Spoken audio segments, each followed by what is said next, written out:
Hello everyone, कैसे हैं आप लोग। आज की इस वीडियो में मैं डिस्कस करने जा रहा हूँ एडीएफ फूड्स लिमिटेड कंपनी के बारे में कि ये कंपनी काम क्या करती है, कंपनी का मेन बिजनेस क्या है, कंपनी के फंडामेंटल्स कैसे हैं। कंपनी ने जो अभी अपने दिसंबर क्वार्टर 3 फाइनेंशियल रिजल्ट को फरवरी मंथ में डिक्लेयर किया था, कैसा रहा रिजल्ट, कंपनी का शेयर होल्डिंग पैटर्न कैसा है। साथ ही हम कंपनी के चार्ट पर भी डिस्कस करने जा रहे हैं। तो चलिए वीडियो को स्टार्ट कर लेते हैं। सबसे पहले बात कर लेते हैं कि एडीएफ फूड्स लिमिटेड कंपनी का काम क्या है, यानी कि काम क्या करती है। देखिए, ये एक फेमस इंडियन फूड कंपनी है जो कि पैकेज्ड और फ्रोजन इंडियन फूड्स को बनाने, सेल और डिस्ट्रीब्यूट करने का काम करती है। जैसे pickles, chutney, paste, sauce, ready to eat meals and meal kits. ADF foods के कई पॉपुलर ब्रांड्स हैं, जैसे Ashoka, Camel, Aeroplane, Khansama, Truly Indians. आपने जो है खानसामा और ट्रूली इंडियन तो आपने नाम सुना ही होगा। तो ये सारे के सारे भी एडीएफ फूड्स के ही ब्रांड्स हैं। अब बात कर लेते हैं कंपनी के फंडामेंटल्स के बारे में। फंडामेंटल में सबसे पहले बात करते हैं मार्केट कैप के बारे में। देखिए, इस कंपनी का मार्केट कैप 2688 करोड़ का है। अगर हम करंट प्राइस के बारे में बात करें तो स्टॉक का करंट प्राइस 245 रुपये है। 52 वीक हाई के बारे में बात करें तो 354 रुपये है और लो है यहाँ पर 182 रुपये। इसका मतलब कि स्टॉक का जो प्राइस है अभी अपने 52 वीक हाई के आसपास ट्रेड कर रहा है। अगर हम स्टॉक पीई के बारे में बात करें तो स्टॉक का पीई 34.50 देखने को मिल रहा है। बुक वैल्यू है 42.20। इसका मतलब है कि स्टॉक का जो प्राइस है अभी अपने बुक वैल्यू के करीब 4.5 गुना पे ट्रेड कर रहा है। डिविडेंड यील्ड के बारे में बात करें तो डिविडेंड यील्ड यहाँ पर 0.49% है। रिटर्न ऑन कैपिटल एम्प्लॉयड की बात की जाए तो वो यहाँ पर 19.5% देखने को मिली हुई है। रिटर्न ऑन इक्विटी की बात करेंगे तो 16.3% देखने को मिल रही है। स्टॉक की जो फेस वैल्यू है वो 2 रुपये है। अगर हम इंडस्ट्री पीई के बारे में बात करें तो इंडस्ट्री का पीई 30.90 देखने को मिला हुआ है। अब हम बात कर लेते हैं कि कंपनी के ऊपर डेट कितना है, यानी कि कर्ज कितना है। देखिए, कंपनी के ऊपर 2.94 करोड़ का यहाँ पर डेट देखने को मिला हुआ है। रिजर्व की बात करें तो कंपनी के पास 441 करोड़ का रिजर्व है। इसका मतलब कि रिजर्व के मुकाबले डेट यहाँ पर बहुत कम देखने को मिल रहा है। टोटल एसिड के बारे में बात करें तो कंपनी के पास 586 करोड़ की टोटल एसिड्स है। नेटवर्थ की बात की जाए तो कंपनी के पास 463 करोड़ का यहाँ पर नेटवर्थ देखने को मिल रहा है। तो अभी तक कंपनी के जो फंडामेंटल्स हैं वो यहाँ पर ठीक ठाक देखने को मिल रहे हैं। अब हम बात कर लेते हैं कंपनी के क्वार्टरली रिजल्ट के बारे में कि कंपनी का क्वार्टरली रिजल्ट कैसा रहा।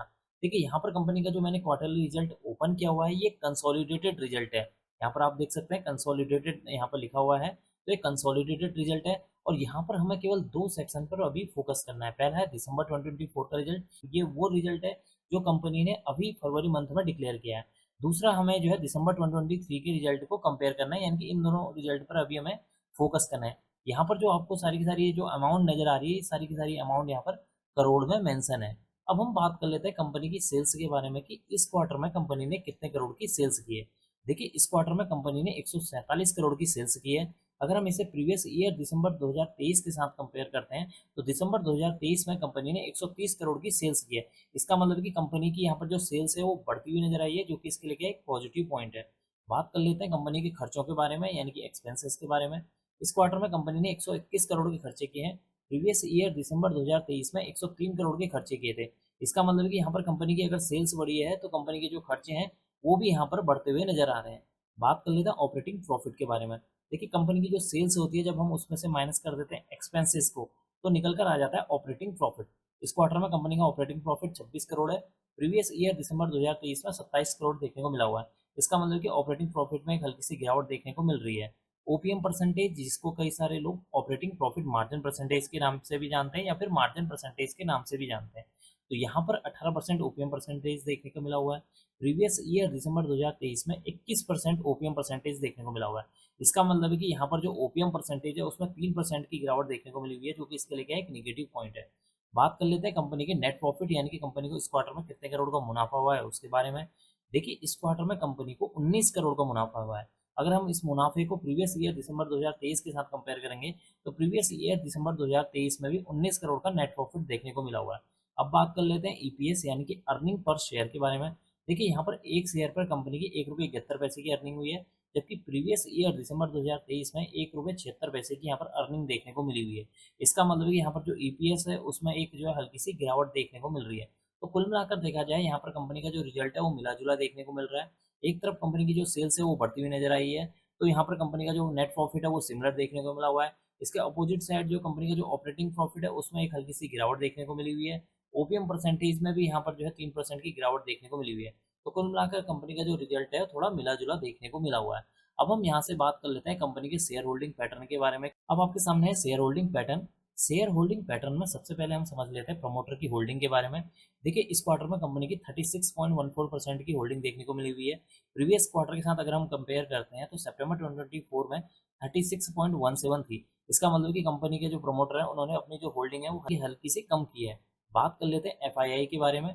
इस क्वार्टर में कंपनी की जो एफआईआई की होल्डिंग है यहाँ पर 10.06 है। प्रीवियस क्वार्टर में देखेंगे तो 9.55% देखने को मिल रही है। इसका मतलब कि जो एफआईआई है उसने यहाँ पर अपनी पोजीशन इंक्रीज की है, जो कि इसके लिए एक पॉजिटिव पॉइंट है। बात कर लेते हैं डीआईआई के बारे में।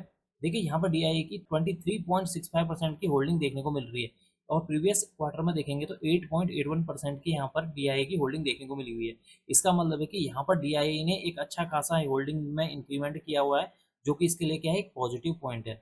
बात कर लेते हैं पब्लिक होल्डिंग के बारे में। यहाँ पर पब्लिक की जो है 30.16% की होल्डिंग देखने को मिली है। प्रीवियस क्वार्टर में देखेंगे तो 45.48% देखने को मिली हुई है। इसका मतलब है कि पब्लिक का जो इंटरेस्ट है वो हल्का सा यहाँ पर कम होते हुए नजर आया है।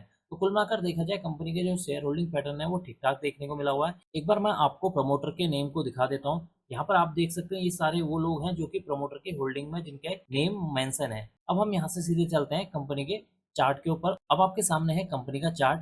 देखिए यहाँ पर जो मैंने चार्ट ओपन किया हुआ है ये डे का चार्ट है और इस डे के चार्ट में ये जो आपको येलो कलर की लाइन नजर आ रही है ये है 50 डेज मूविंग एवरेज की लाइन और ये जो आपको ब्लू कलर की जो लाइन नजर आ रही है ये है 200 डेज मूविंग एवरेज की लाइन। इसका मतलब कि अभी जो स्टॉक का प्राइस है अपने जो है 50 और 200 डेज सिंपल मूविंग एवरेज के नीचे ट्रेड कर रहा है, जो कि इसके लिए क्या निगेटिव पॉइंट है। आज डेट है 21 मार्च और 21 मार्च के दिन इस स्टॉक की क्लोजिंग होती है 247.40 पर। इसका मतलब है कि स्टॉक का जो प्राइस है अपने 50 और 200 डेज सिंपल मूविंग एवरेज के नीचे ट्रेड कर रहा है। अब बात कर लेते हैं कि यहाँ पर सपोर्ट कौन सा निकल कर आया है। देखिए यहाँ पर जो 220 का जो लेवल है ये इसके लिए पहला सपोर्ट काम करेगा या फिर आप कह सकते हैं कि ये एक मेजर सपोर्ट के तौर पर काम करेगा। ऊपर की ओर को पहला जो यहाँ पर रेजिस्टेंस देखने को मिल रहा है 280 इसके लिए जो है पहला रेजिस्टेंस के तौर पर काम करने वाला है। जैसे ही स्टॉक का प्राइस अपने 280 के लेवल को ब्रेक करता है और ब्रेक करने के बाद 2 से 3 दिन इसके ऊपर सस्टेन करेगा, तब इस स्टॉक के अंदर एक अच्छी खासी तेजी देखने को मिल सकती है। तो कुल मिलाकर देखा जाए कंपनी के जो फंडामेंटल्स हैं वो ठीक ठाक देखने को मिले हुए हैं। कंपनी के स्टॉक के अंदर एक अच्छी खासी गिरावट देखने को मिली हुई है क्योंकि ओवरऑल मार्केट के अंदर पिछले 6-7 महीने में गिरावट देखने को मिली हुई है, जिसकी वजह से इस स्टॉक के अंदर भी गिरावट देखने को मिल रही है। आप मुझे कमेंट बॉक्स में कमेंट करके बता सकते हैं कि आपको इस कंपनी के फंडामेंटल कैसे लगे। अब मैं इस वीडियो को यहीं पर एंड करूंगा। उम्मीद करता हूँ कि आपको यह वीडियो पसंद आई होगी। अगर आपको यह वीडियो पसंद आई तो please like share and subscribe करना ना भूलें। Thank you.